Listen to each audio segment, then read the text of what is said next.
નમસ્કાર દર્શક મિત્રો, આપ જોઈ રહ્યા છો કેલમ ન્યૂઝ, સદૈવ સત્યની સાથે। સિંગવડમાં કબૂતરી નદી બે કાંઠે મુખ્ય માર્ગ બંધ કરાયો, પોલીસનો ચુસ્ત બંદોબસ્ત, નીચાણવાળા વિસ્તારોમાં તંત્રની નજર। નમસ્કાર, તમે જોઈ રહ્યા છો કેલમ ન્યૂઝ।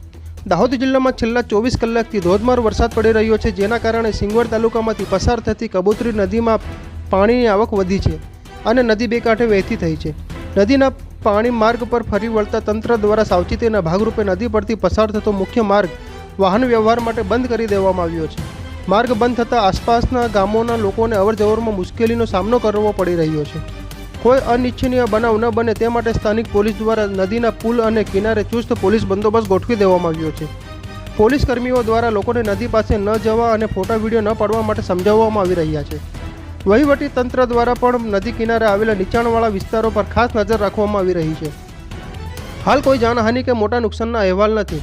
પોલીસ દ્વારા નાગરિકોને અપીલ કરવામાં આવી છે કે બિનજરૂરી ઘરની બહાર ન નીકળો, નદી નાળા પાસે જવાનું ટાળો, વૈકલ્પિક રસ્તાનો ઉપયોગ કરો, કટોકટીના સમયે તાત્કાલિક 108 અથવા નજીકના પોલીસ સ્ટેશનનો સંપર્ક કરો। હવામાન વિભાગની આગાહી મુજબ આગામી 24 કલાક પણ વરસાદ ચાલુ રહેવાની શક્યતા છે, જેના પગલે તંત્રને એલર્ટ પર રાખવામાં આવ્યું છે। રિપોર્ટર મુસ્તાક ભુંગા, સિંગવડ, દાહોદ।